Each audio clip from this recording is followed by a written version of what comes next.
Tamil bucket சேனலை subscribe பண்ணுங்க. எங்களோட வீடியோஸ் உங்களுக்கு உடனுக்குடன் வரணும்னு நீங்க நினைச்சீங்கன்னா ரைட் சைடில் இருக்கிற பெல் பட்டனை ப்ரெஸ் பண்ணுங்க. அதாவது பார்த்தீங்கன்னா, கல்யாணமான கொஞ்ச நாள்லயே தன்னோட மனைவி இன்னொருத்தரை காதலிக்கிறாங்கன்னு தெரிஞ்சதும் மனைவிக்கு கணவன் செஞ்ச ஒரு விஷயத்த கண்டிப்பா நீங்க கேட்டே ஆகணும். ரொம்ப அதிர்ச்சி தரக்கூடிய ஒரு விஷயமாவும் இருக்கு. சுஷீல் உமாக்கு கல்யாணமாய் கொஞ்ச நாள் தான் ஆயிருக்குங்க.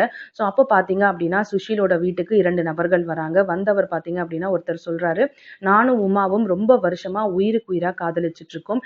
எங்களை தயவு செஞ்சு பிரிச்சிடாதீங்க அப்படின்னு சொல்லி உமாவோட கணவர்கிட்டயே அந்த நபர் வந்து சொல்றாரு.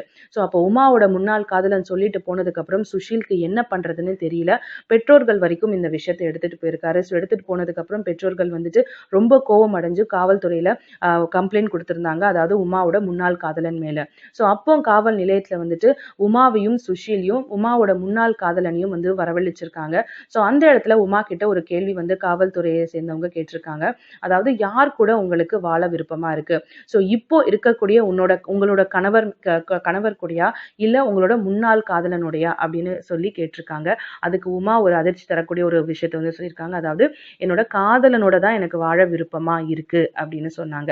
ஸோ அப்போ காவல்துறையில கேட்டிருக்காங்க, இவ்வளோ வந்து நீங்க ஸ்ட்ராங்கா இருக்கும்போது எதுக்கு கல்யாணமாய் ஒருத்தரை வந்து ஏமாத்திருக்கீங்க அப்படின்னு கேட்டதுக்கு, எனக்கு தெரியல, பெற்றோர்கள் ஃபோர்ஸ் பண்ணாங்க, அதனால கல்யாணம் பண்ணிக்கிட்டேன். பட் இருந்தாலும் எனக்கு வந்து என்னோட காதலனோட தான் வாழ விருப்பமா இருக்கு அப்படின்னு சொன்னாங்க.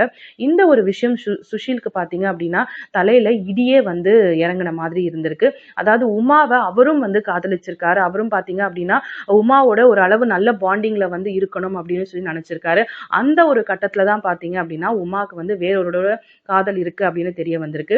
ஸோ அப்போ சுஷீலோட முடிவு என்ன இருந்துச்சுன்னு கேட்டீங்கன்னா, சுஷீல் வந்து உமாவை வந்துட்டு தன்னோட காதலனுடைய செல்லுமாறு வந்து அவர் சொல்லியிருக்காரு. ஸோ காவல்துறையில இதுக்கான எந்த ஒரு நடவடிக்கையும் எந்த ஒரு விஷயத்தையும் வந்து பெருசாக்காதீங்க அப்படின்னு பெற்றோர்கள் கிட்டயும் வந்து சொல்லியிருக்காரு.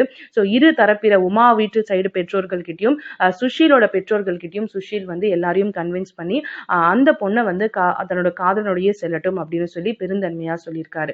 ஸோ இந்த ஒரு விஷயம் கேட்டதுக்கு அப்புறம் பாத்தீங்க அப்படின்னா சுஷீல் பண்ண ஒரு விஷயம் வந்து நல்ல வந்து பாராட்டத்தக்கக்கூடிய ஒரு விஷயமா இருந்தாலும் உமா செஞ்சது சரியா தவறா அப்படிங்கிறது கீழே கமெண்ட் பாக்ஸ்ல கமெண்ட் பண்ணுங்க. ஸோ இந்த ஒரு அதாவது காதலனோட தன்னோட கட்டுன மனைவியை வந்து அனுப்பிச்சு வச்ச ஒரு விஷயம் பார்த்தீங்க அப்படின்னா ஒடிசா மாநிலத்துல மிகப்பெரிய ஒரு பரபரப்பான ஒரு ஒரு செய்தியா வந்து பேசப்படுது. தமிழ் பக்கெட் சேனலை லைக் பண்ணுங்க, ஷேர் பண்ணுங்க, சப்ஸ்கிரைப் பண்ணுங்க.